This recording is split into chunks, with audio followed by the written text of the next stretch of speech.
This is Tom Alston, and this issue of COVID and the FAA and their illegal, from my viewpoint, mandate that pilots get vaccinated with something that's making them sick and is killing people. I came across a letter that someone wrote to Susan, this flight surgeon, and I'm going to read the end of it. Being that your role is to manage medical programs that advocate for the health of all pilots, when you heard talks of not only allowing but mandating pilots to get vaccinated, your first and only priority should have been to shut these conversations down.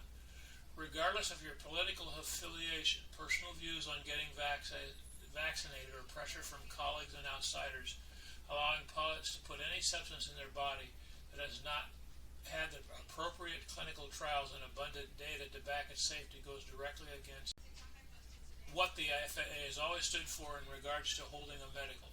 Instead of advocating for pilots, you allowed mandates to roll out, and now 90% of airline pilots are vaccinated with the same vaccine that caused me to lose my medical.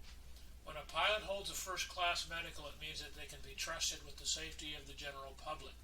The anxiety that professional pilots have when going to get routine blood work or to speak with a therapist in fear of losing their medical and subsequently their career is very real.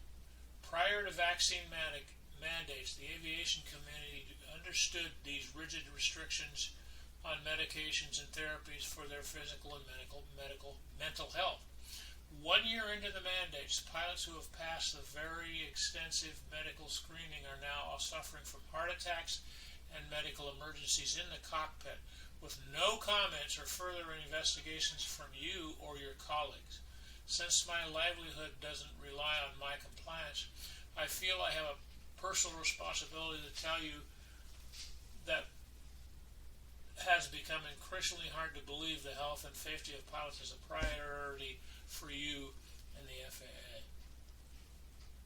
This is not something made up. This is an email sent from Sierra Lund to Steve Kirsch's newsletter, who's gathering a bunch of the data and I'm using as a foundation for some of the videos that I'm sending you. This is why you cannot trust this government.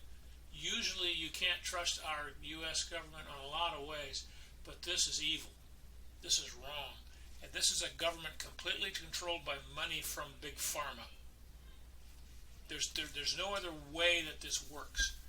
First of all, the government participated in and created the COVID problem. Just check all the files on the criminal Fauci and you'll get the data. Okay.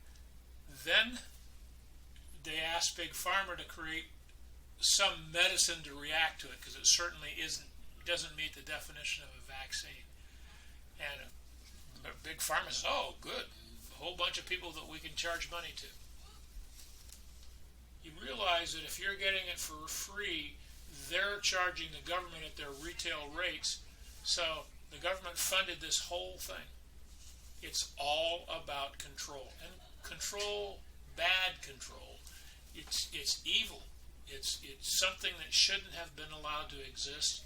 Most of what has happened here violates the Constitution. And oh, by the way, Congress gave the pharmaceutical companies immunity from prosecution if anything goes wrong, because the government created the problem.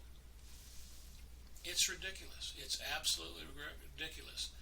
So, for all of you pilots who had to or were forced to, all I can do is pray for you, because I refuse to take the vaccine. Okay, I absolutely refused, because I knew that there was something wrong with it. And I knew that I shouldn't trust my own government. And if you want to talk to me about it, just call me, 916-691-9192, and let's chat. I'm Tom.